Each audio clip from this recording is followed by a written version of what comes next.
সন্তানের ভবিষ্যৎ নিয়ে তো আপনি টেনশন করেন, শুধু দুইটি দোয়া ছোট থেকে পড়ে তাকে ফু দিবেন, দেখবেন পুরা দায়িত্ব আল্লাহর উপর অর্পণ হয়ে যাবে। মানে আপনার সন্তানের ফিউচার, ভবিষ্যৎ, এটা নিয়ে আপনার প্যারেশান হতে হবে না। মনে রাখবেন, অনেক মা বোন এমন রয়েছেন যারা সন্তান কেমনে মানুষ হবে, কেমনে ভবিষ্যতে ভালো করবে, এটা নিয়ে রাত দিন একাকার করে ফেলে, হাই হতাশ করতে থাকে, কেমনে আমার সন্তানকে মানুষের মতো মানুষ বানাবো। মনে রাখবেন, আল্লাহ যদি না চায় আপনি পুরা দুনিয়া এক জায়গায় করেও আহামরি কোনো কল্যাণ করতে পারবেন না। আর আল্লাহ যদি সফল বানাতে চায় আপনার আহামরি কোনো এফোর্টও দিতে হবে না, এমনিই দেখবেন আল্লাহ সফল বানিয়ে দিয়েছে। তবে দুইটা দোয়া খুব কার্যকরী দোয়া, সন্তানের সফলতার জন্য ছোট্ট থেকে এগুলো কাজে দেয়। এক নাম্বার যে দোয়াটা, ইবনে আব্বাস রাদিয়াল্লাহু তাআলা আনহু তার মাথায় হাত দিয়ে আল্লাহর হাবিব এটা পড়েছিলেন। এটার বরকতে তদানীন্তনকালে যত সাহাবী রয়েছে সবচেয়ে বুঝমান ফকিহ সাহাবী ইবনে আব্বাস রাদিয়াল্লাহু তাআলা আনহুকে আল্লাহ রাব্বুল আলামিন বানিয়ে দিয়েছেন। সুবহানাল্লাহ। বুখারীর হাদিস, এটা 143 নম্বর হাদিসে এটা এসেছে। আল্লাহর হাবিবের কাছে ছোট্ট ইবনে আব্বাস রাদিয়াল্লাহু তাআলা আনহুকে দোয়া নেওয়ার জন্য নিয়ে আসা হলো। আল্লাহর হাবিব সাল্লাল্লাহু আলাইহি ওয়াসাল্লাম তার মাথার মধ্যে হাত দিলেন।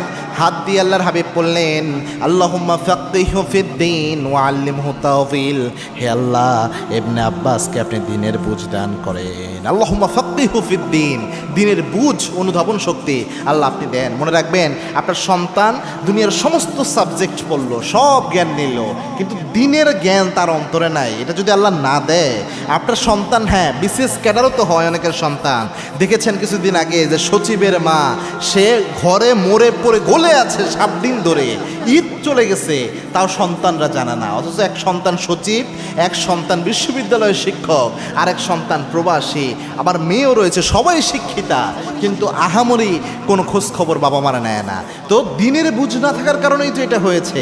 এজন্য দ্বীনের বুঝ জরুরি। এই দোয়াটা অবশ্যই পড়বেন। সন্তান বড় হয়ে গেছে তাও এটা পড়েন, যদিও মাথায় হাত দিয়ে দিতে না পারেন তবুও আপনি এই দোয়া পড়তে থাকবেন, আল্লাহুম্মা ফাক্কিহু ফিদ্দীন, সন্তানের জন্য এটা পড়বেন। 2 নাম্বার একটা দোয়া, এই দোয়াটা খুব জরুরি। আল্লাহর হাবিব এই দোয়াটা পড়তেন এবং সাহাবা একরামকে আদেশ করতেন, যেটা পবিত্র কোরআনে আল্লাহ উল্লেখ করেছেন।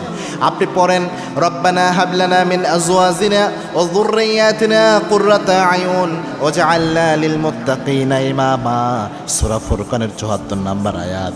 আল্লাহর কাছে আপনি চেয়ে নেন আপনার সন্তান যেন চক্ষু শীতলকারী সন্তান হয়। এই দোয়ার মধ্যে আল্লাহ তুলে দিয়েছেন কুররাতা আয়ুন, অর্থাৎ চক্ষু শীতলকারী সন্তান যেন আল্লাহ আপনাকে দান করে দেয়।